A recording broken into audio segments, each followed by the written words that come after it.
Kambia kamu biya sanati Fude heruma akka fedhetti Biya kamira bulti jana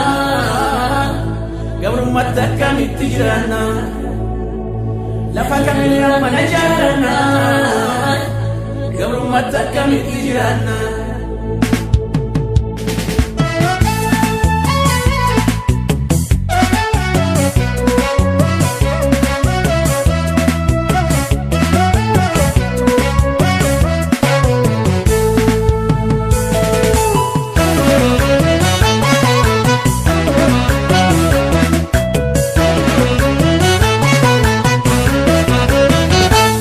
Nindufa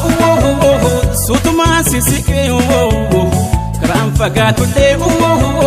sirana funmike nandufa ilmike nandufa ilmike nandufa ilmike nandufa ilmike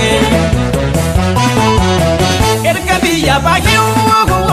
takaga dintengawo yada ke tijra kayo kun dagan negawo asif je champiga batagaran ke negawo gallo mirkan galla uyan gallo ge negawo garwutti diyan negawo mirkan gallo ge garwutti diyan negawo mirkan gallo ge akataro damme biya bane biya namaki sabab bachane biya namab namab gabratane akataro damme akatane biya tena damme biya bane biya namaki sabab bachane biya namab namab gabratane akataro damme akatane biya tena damme biya bane biya namaki sabab bachane biya namab namab gabratane akataro damme akatane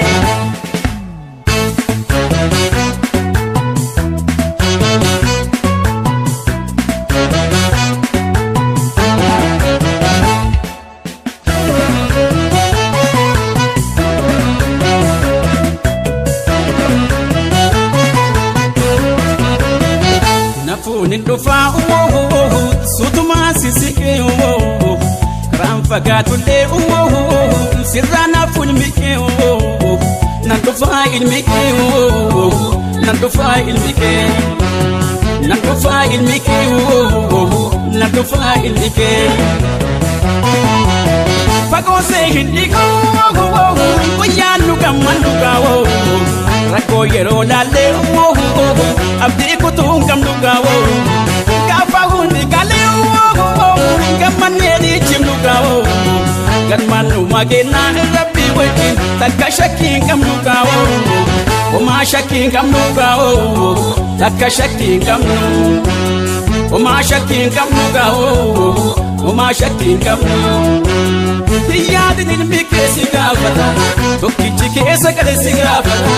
diyor mata esinadra bitamumma kesa gafata diyadin mikesi gafata tokkichi kesa kalesi gafata diyor mata esinadra bitamumma kesa gafata diyadin mikesi gafata tokkichi kesa kalesi gafata diyor mata esinadra bitamumma kesa gafata Katagal itu feni besisa, ikaguda wai esan hasasa, kan fenis ni beka granisa, kan afsuda te nukironis. Namni hundu me mal tukota, hunda tuwai kenya farfata, osom fene namni waljalata, hunda namni san kesada. Namni hundu me mal tukota, hunda tuwai kenya farfata, osom fene namni waljalata, hunda namni san kesada.